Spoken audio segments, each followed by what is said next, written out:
दोस्तों जोहार, कैसे हैं आप सब। उम्मीद करते हैं अच्छे ही होंगे। एक बार फिर से आपका स्वागत है एसके स्टडी जर्नी में।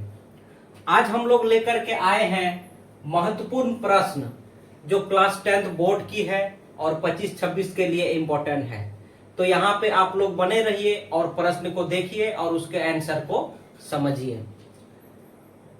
ये जो महत्वपूर्ण प्रश्न है 10th बोर्ड के लिए बहुत ही जरूरी है और ये चैप्टर ऊर्जा के स्रोत से है और इसमें हम लोग समझेंगे कि ऊर्जा के स्रोत में कौन कौन सा क्वेश्चन बहुत इंपॉर्टेंट है।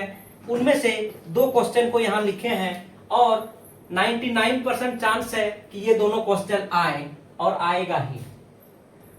यहाँ पे हम लोग को सबसे पहले समझना है कि नवीकरणीय एवं अनवीकरणीय ऊर्जा के स्रोत क्या है।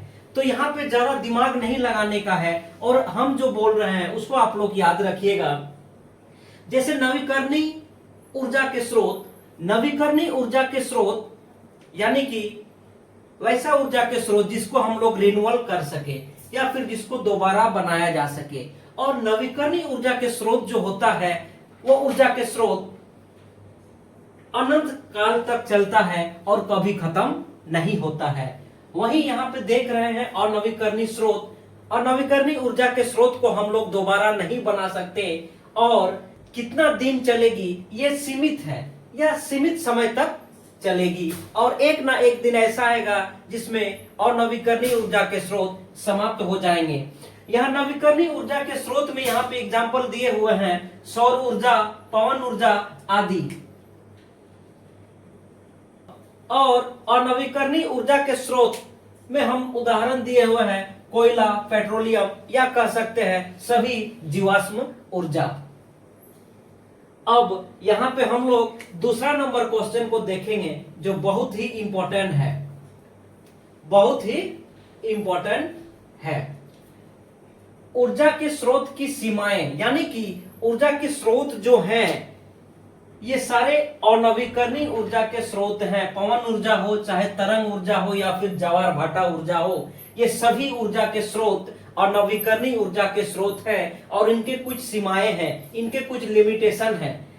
लिमिटेशन कहने का मतलब है कि पवन ऊर्जा हो, चाहे तरंग ऊर्जा हो या ज्वार भाटा ऊर्जा हो, इसमें ऐसा क्या क्या चीज है जिसको इसके बढ़ने में बाधक के रूप में कार्य करती है या फिर कह सकते हैं कि इसमें बाधा उत्पन्न करती है।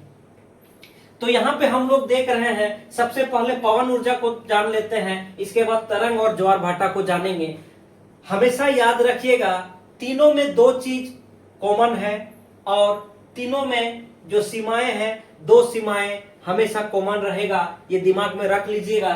पहला है कि लागत बहुत ज्यादा लगती है, ये अनवीकरणीय ऊर्जा के स्रोत है और इस पवन से, तरंग से या ज्वार भाटा से ऊर्जा हम प्राप्त करने के लिए जो हम लोग लागत लगाएंगे वो लागत बहुत ज्यादा लगेगा। और दूसरा कि इन ऊर्जा के स्रोत में दक्षता कम रहती है, दक्षता ज्यादा नहीं रहती है, दक्षता कम रहती है। सबसे पहले हम लोग देखते हैं पवन ऊर्जा में क्या क्या लिमिटेशन है या फिर पवन ऊर्जा के लिए क्या क्या सीमाएं हैं।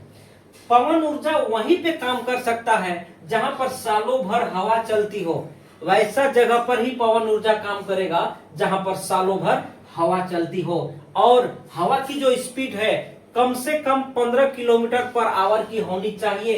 अगर 15 किलोमीटर पर आवर से कम है हवा की स्पीड तो वहां पे पवन ऊर्जा या फिर पवन चक्की की जो टरबाइन है वो टरबाइन घूमेगी ही नहीं और हमें ऊर्जा नहीं मिलेगी।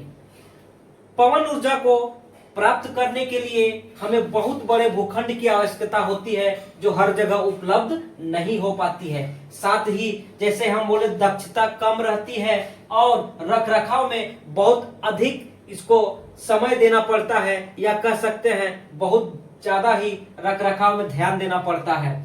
और छठा है लागत बहुत अधिक है। उसी प्रकार तरंग ऊर्जा जो है, तरंग ऊर्जा उस जगह पर हम लोग प्राप्त कर सकते हैं जहां पर तरंग बनता हो।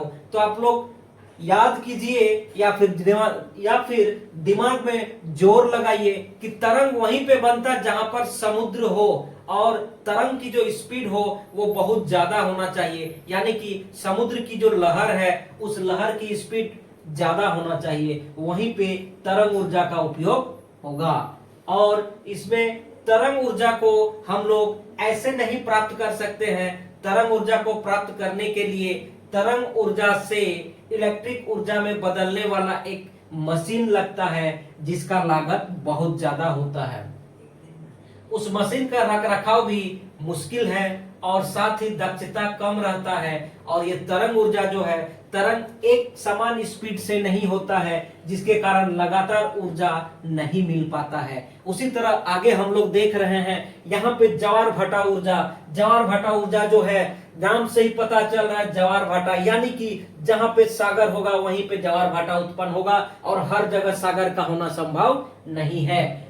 और सागर के साथ साथ वहां पे बांध भी होना चाहिए। सागर में एक सीमित जगह में बांध बनाया जाता है और बांध से पानी को छोड़ा जाता है, और उसी से हम लोग ज्वार भाटा के रूप में ऊर्जा प्राप्त करते हैं।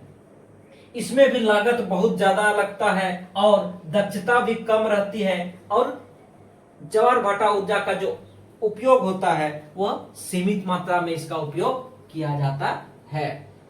तो ये दो क्वेश्चन जो आज हम लोग देखें, ये ऊर्जा के स्रोत चैप्टर से क्वेश्चन है, और ये दोनों क्वेश्चन जो है बहुत ही इंपॉर्टेंट है, और मैं भी 2025-26 की बोर्ड परीक्षा में आएगी ही आएगी।